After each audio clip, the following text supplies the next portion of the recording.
Hello student, इस video में मैं सेल साइकिल का डिफरेंट स्टेज और प्लस माइटोसिस कवर करेंगी। ठीक है।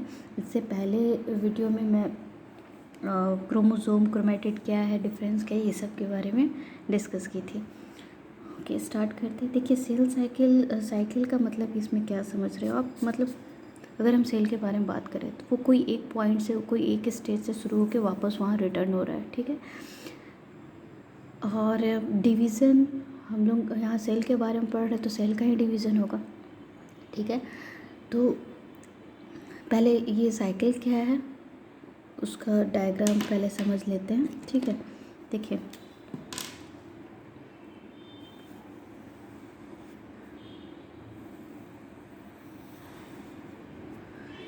होता क्या है कि डिवीज़न जो है आपका वो काफ़ी कम समय के लिए होता है, उसमें ज़्यादा वक्त नहीं लगता है।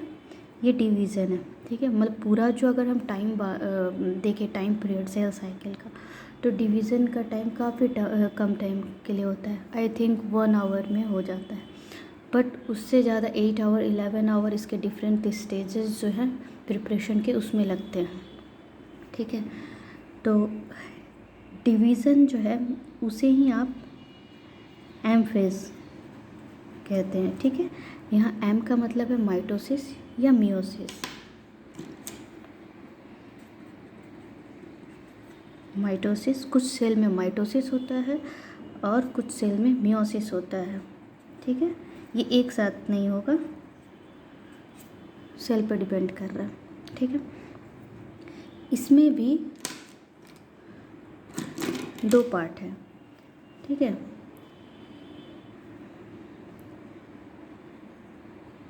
यहाँ कुछ टाइम पीरियड में कैरियोकाइनेसिस होता है, कैरियोकाइनेसिस, और कुछ में होता है साइटोकाइनेसिस। ठीक है। कैरियो मीन्स होता है न्यूक्लियस और साइटो मीन्स होता है साइटोप्लाज्म। तो जब न्यूक्लियस का काइनेसिस का मतलब क्या होता है, डिवीज़न। ठीक है। तो जब इतने दूर तक न्यूक्लियस का डिवीज़न होगा, उसके बाद साइटोप्लाज्म का डिवीज़न हो जाएगा, और ये टोटल क्या हो जाएगा, एम फेज का स्टेज है। ठीक है। एम फेज के अंदर ही आता है। क्लियर है। यहाँ मैं मीनिंग राइट कर दे रही हूँ। कैरियो का मतलब होता है न्यूक्लियस, साइटो का मतलब होता है साइटोप्लाज्म, और काइनेसिस होता है डिवीज़न। ये सारे वर्ड से आपको इसका मीनिंग पता चल जाएगा। ठीक है।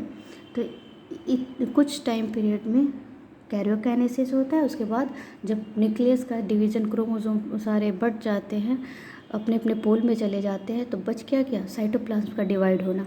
ठीक है। पहले कैरियोकाइनेसिस होगा, उसके बाद साइटोप्लाज्म डिवाइड होता है, तो फुल्ली सेल का डिवीज़न एंड होता है। ठीक है। इतना क्लियर है।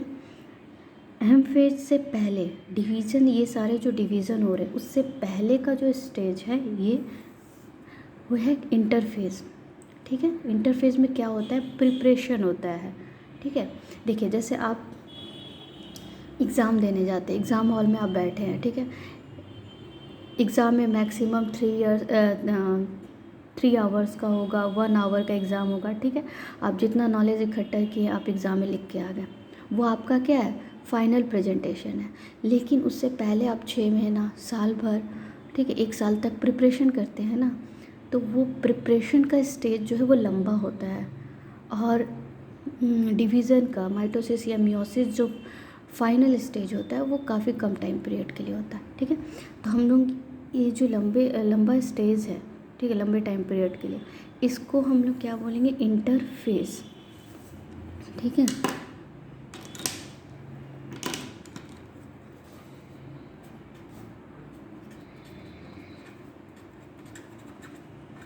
इंटरफेज हो गया।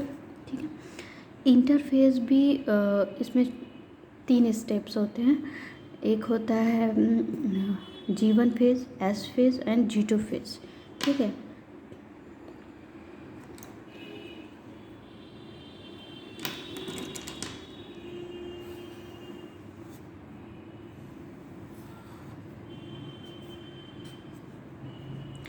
G1 है, मान लीजिए सेंटर है,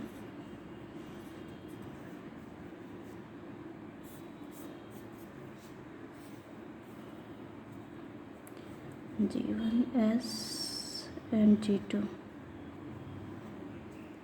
ठीक है।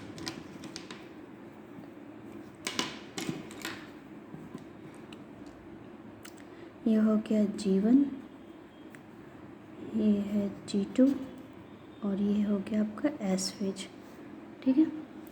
यहाँ पर G का मतलब क्या होता है? G का अगर फुल फॉर्म पूछा जाए तो यहाँ पर इसका मतलब होता है gap phase. G stand for gap,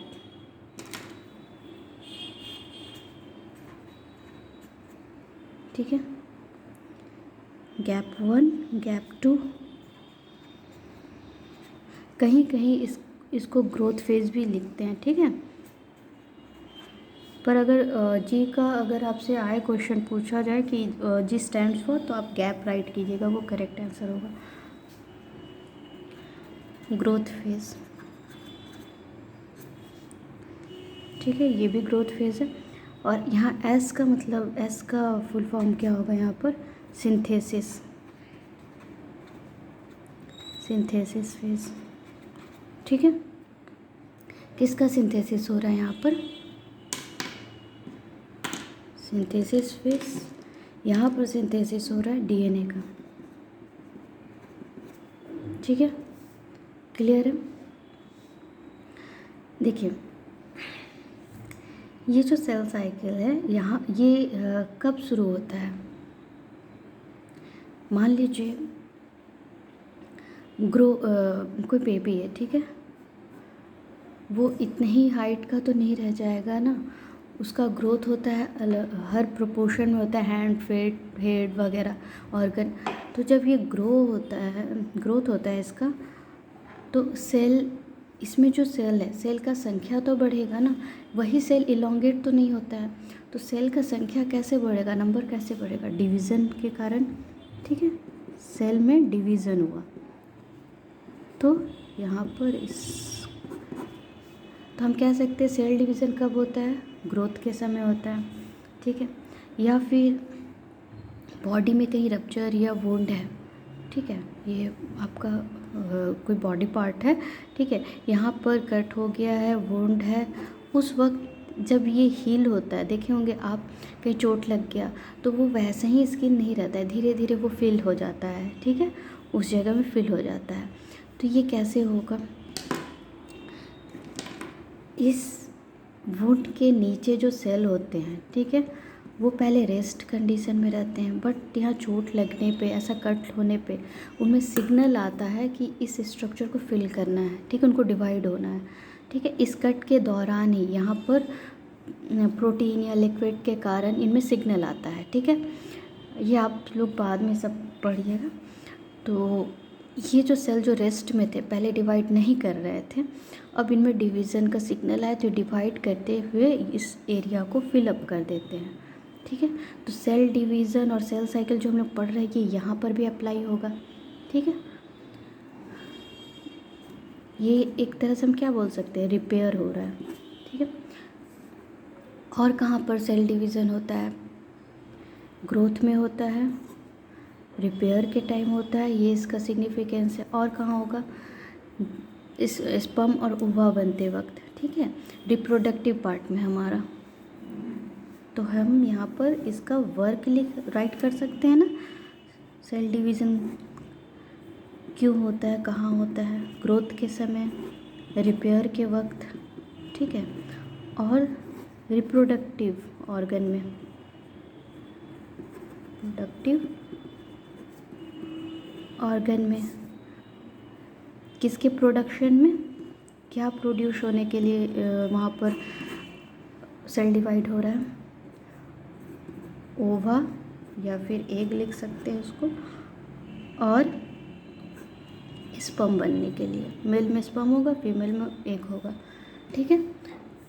इतना क्लियर है सेल साइकिल और डिवीज़न। पहले तो ये साइकिल आप देख लीजिए, इसमें इंटरफेज और एम फेज होता है। इंटरफेज में अगेन 3 स्टेज है, G1, S, G2, और एम फेज जो है फाइनल डिवीज़न का स्टेज है। इसमें कैरियोकाइनेसिस पहले कवर होगा, उसके बाद साइटोकाइनेसिस होता है। ओके, और एक चीज़ माइंड में रखिए, G1 और G2 में क्या होता है तब, ठीक है। एस फेज में हम लोग बोले सिंथेसिस हो रहा है, ठीक है। देखिए G1 में होता है प्रोटीन और RNA का सिंथेसिस,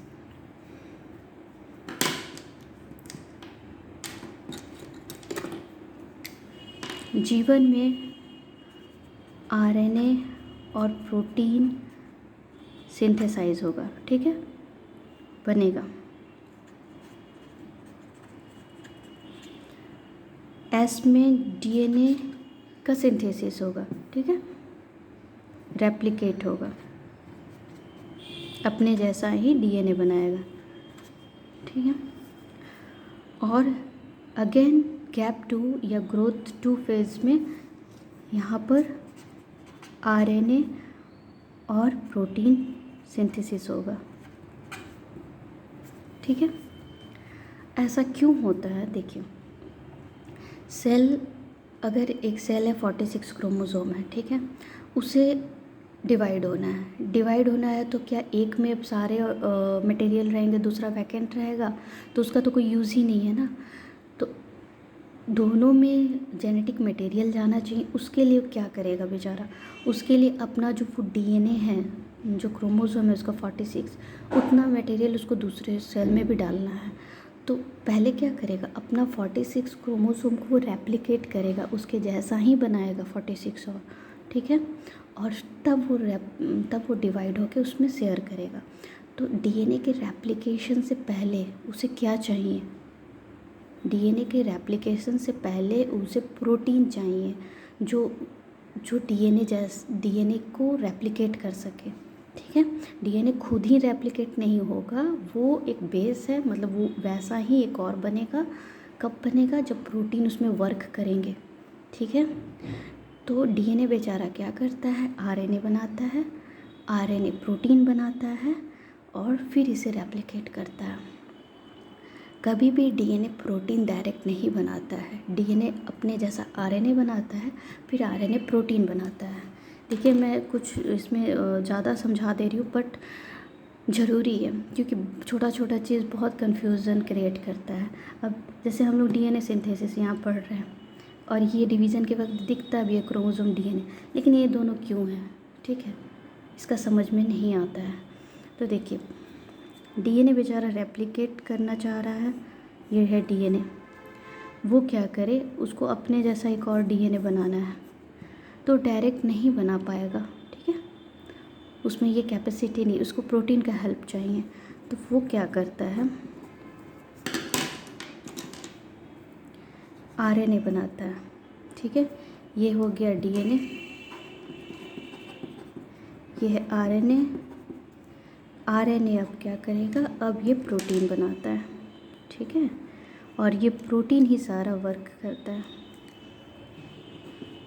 ये है प्रोटीन, ठीक है। आप लोग आगे क्लास में फिर पढ़ोगे DNA से RNA का नाम क्या होता है, RNA से प्रोटीन को क्या कहते हैं, ये है ट्रांसक्रिप्शन, ट्रांसलेशन, ठीक है, ये सब बाद में आपको पढ़ना है, ठीक है।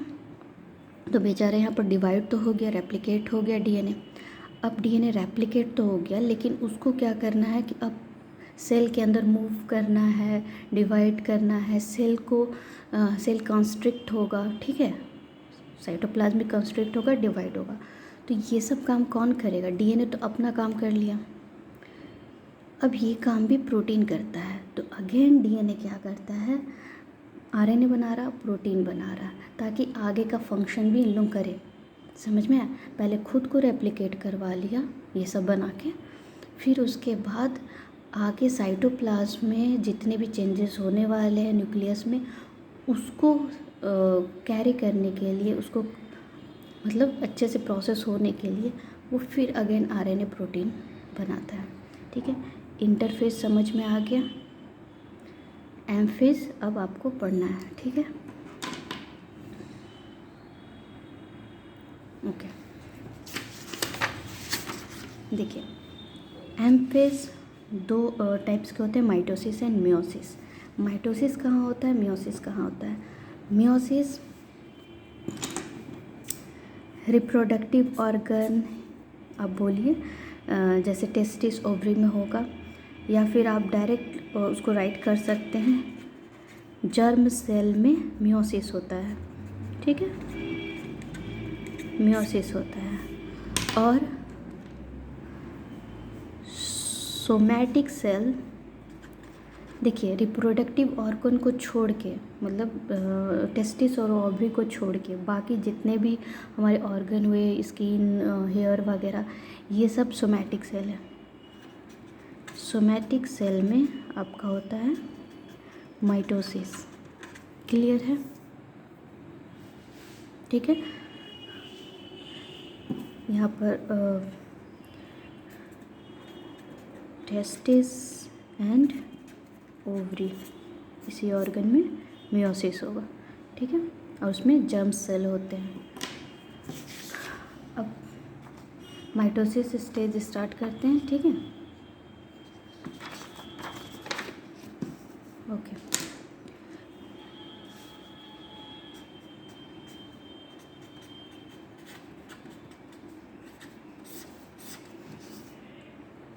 देखिए पहले जो मैंने यहाँ समझाया था, ये जो वुंड है, यहाँ पर जो यहाँ जो सेल है बेचारे वो रेस्ट कंडीशन में थे, उन्हें आराम से थे, उन्हें कुछ भी वर्क नहीं करना था। जब यहाँ कुछ गड़बड़ी हुआ, उनको सिग्नल आया तो वो डिवाइड करने लगे। तो पहले वो इंटरफेज में गए, फाइनल वो एम फेज में जाएंगे, ठीक है। और इससे पहले एक और पॉइंट समझ लीजिए, जब सेल रेस्ट कंडीशन में होता है, कुछ नहीं करता है, वो साइकिल के अंदर घुसेगा ही नहीं, ठीक है, उसे काम नहीं है अभी, तो उस कंडीशन में वो किस स्टेज में होता है, G0 या G0, G0 रेस्टिंग कंडीशन में होता है।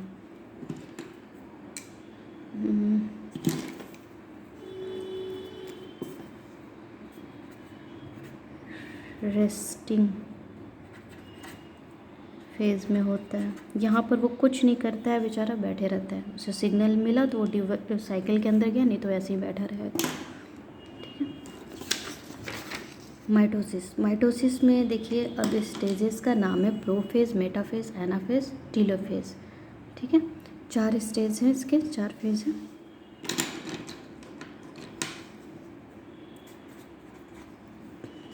प्रोफेज, मेटाफेज,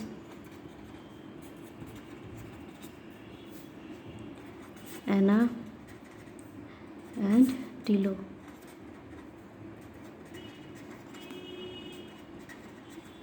ठीक है। प्रोफेज में क्या होता है, देखिए सेल में अब सेल में न्यूक्लियस होता है, ठीक है, अंदर न्यूक्लियस के अंदर ही क्रोमोसोम है। अब क्रोमोसोम क्रोमेटिन जो है वो कंडेंस हो जाता है, ठीक है, कंडेंस होके क्या बना दे रहा है, क्रोमोसोम, ठीक है।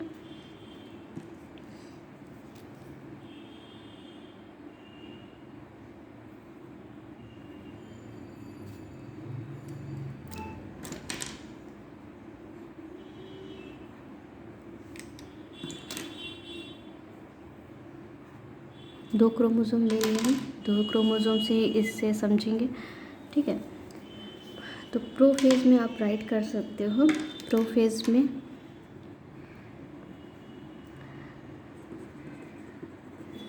क्रोमेटिन कंडेंस हो गया और ये क्या बना दिया है, क्रोमोसोम,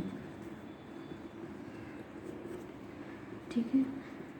और एक पॉइंट आप राइट कर सकते हो, न्यूक्लियर मेम्ब्रेन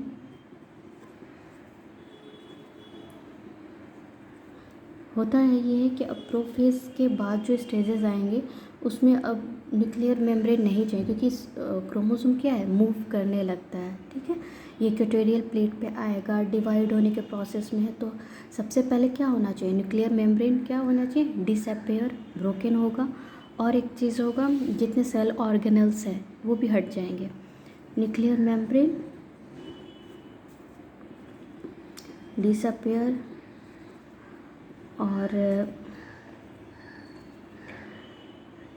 ये सेल ऑर्गेनेल्स जितने हैं ऑर्गेनेल्स वो भी डिसअपियर होगा। और एक चीज़ है कि ये क्रोमोसोम का मूवमेंट, ये मूवमेंट को कौन इस प्रोसेस को कौन करता है? सेल क्रोमोसोम के मूवमेंट को सेंट्रोजोम, ठीक है। तो सेंट्रोजोम आप लोग पढ़े होंगे, न्यूक्लियस के पास में इस तरह का स्ट्रक्चर लाइक दिस स्पिंडल जैसा 2 यूनिट होता है, ऐसा स्ट्रक्चर होता है, ठीक है। इसका नाम है सेंट्रोजोम,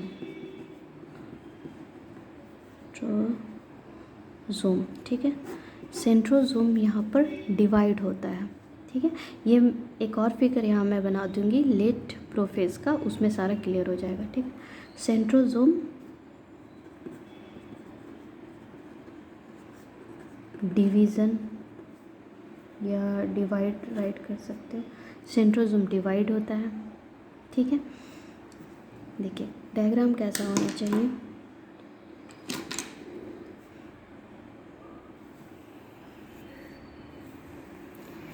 सेल मेम्ब्रेन तो रहेगा, आउटर लेयर रहेगा, न्यूक्लियस नहीं है, ब्रोकन हो गया है, ठीक है। क्रोमोसोम जो है पहले क्रोमोसोम ऐसा था,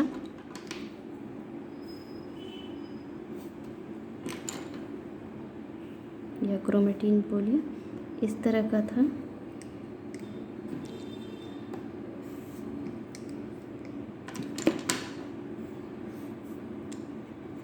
कंडेंस होके ऐसा हो गया, ठीक है।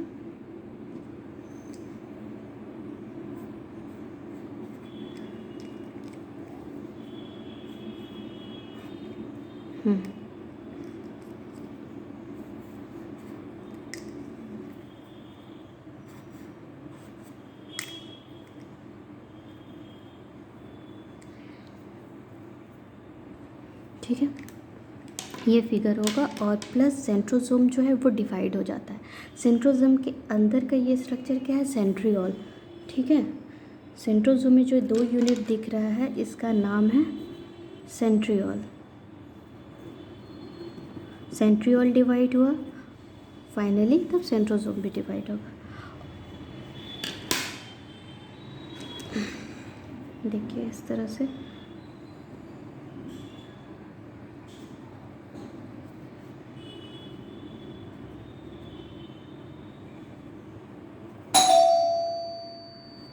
One minute.